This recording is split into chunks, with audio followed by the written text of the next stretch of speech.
Everyone, welcome to Anant judicial library.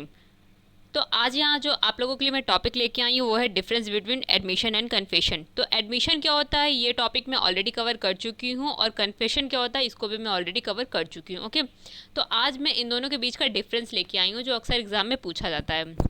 आइए start करते हैं आज का टॉपिक।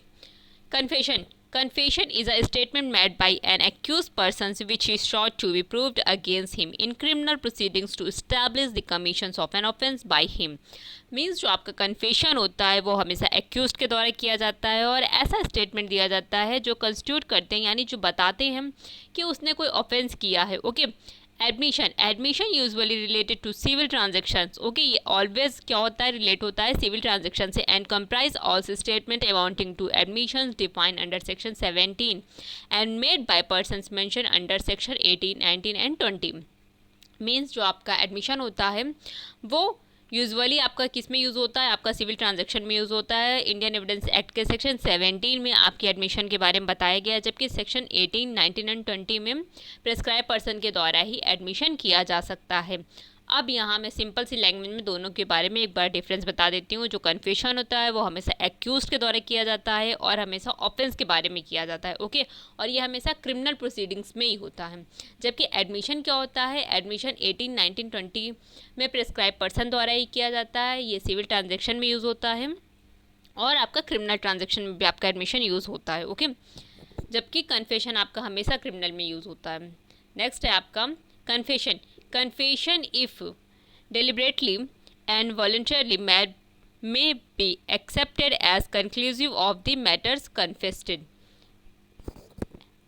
जो आपका कन्फेशन होता है वो आपका कंक्लूसिव प्रूफ होता है। मीन्स अगर कोई पर्सन है वो कोई स्टेटमेंट देता है कि उसने ऑफेंस किया है तो उसका जो स्टेटमेंट है उसके अगेंस्ट यूज़ किया जा सकता है और उसके बेसिस पे उसको सज़ा दी जा सकती है। जबकि एडमिशन क्या है, admission are not conclusive proof as to matter admitted, it may operate as an estoppel. जबकि एडमिशन क्या होता है, ये आपका एक कंक्लूसिव प्रूफ नहीं होता है। ओके, इसके बेसिस पे जो मतलब क्या होता है, इसको कंक्लूसिव प्रूफ नहीं माना जाएगा बाई कोर्ट, बट स्टॉप इसको किया जा सकता है, स्टॉप किया जा सकता है according section 31 of Indian evidence act. Okay, next है आपका confession. Confession always go against the person making it. जो कन्फेशन किया जाता है, जिस व्यक्ति के द्वारा कन्फेशन किया जाता है तो उसका जो स्टेटमेंट है हमेशा उसके अगेंस्ट यूज़ किया जाएगा, कभी भी उसके फेवर में यूज़ नहीं किया जाएगा। जबकि एडमिशन क्या होता है, एडमिशन में be used on behalf of the persons. जो एडमिशन होता है वो हमेशा किसके बिहाफ पे यूज़ होता है, जो एडमिशन करता है उसके बिहाफ पे वो यूज़ होता है। Making it under the exception of section 21 of Indian evidence act. जबकि सेक्शन 21 में बताए हुए सर्कमस्टांसेस में उसके अगेंस्ट भी यूज़ किया जा सकता है। तो सिंपल सी लैंग्वेज में क्या है, कन्फेशन आपका हमेशा अगेंस्ट में यूज़ होता है, जबकि एडमिशन क्या होता है, एडमिशन आपके अगेंस्ट में भी यूज़ हो सकता है और आपके फेवर में भी यूज़ हो सकता है। ओके, नेक्स्ट है आपका confession made by one or two or more accused jointly tried for the same offense can be taken into considerations against the co-accused section 30।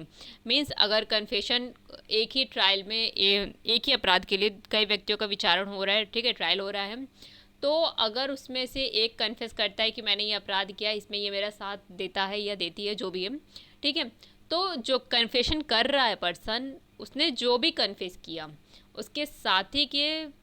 उसके साथी को भी वो अफेक्ट करेगा और उसके अगेंस्ट भी क्या होगा, यूज़ किया जा सकता है according section 30 of Indian evidence act, ठीक है, को-एक्यूज के मैटर में।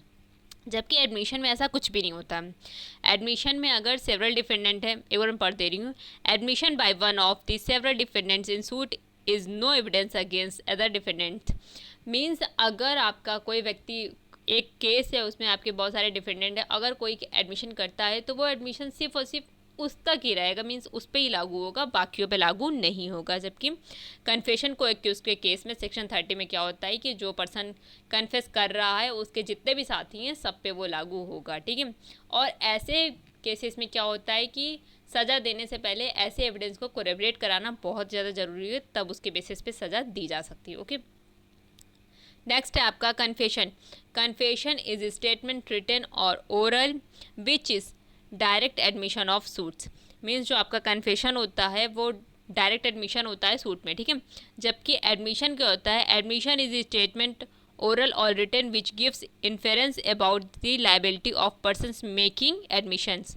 और जबकि एडमिशन क्या होता है, एडमिशन उस पर्सनस की लाइबिलिटी को बताता है जो कि एडमिशन करता है, ओके।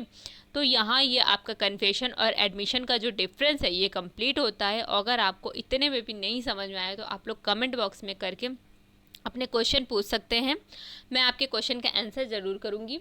और आप लोगों को जहाँ भी डाउट हो, कन्फेशन, एडमिशन या कोई भी टॉपिक से रिलेटेड कोई भी डाउट हो तो आप लोग मुझसे पूछिए, मैं उसका आंसर ज़रूर करूँगी। आज का टॉपिक यहीं ख़त्म करती हूँ, नेक्स्ट टॉपिक के साथ मिलती हूँ नेक्स्ट वीडियो में। तब तक के लिए थैंक यू।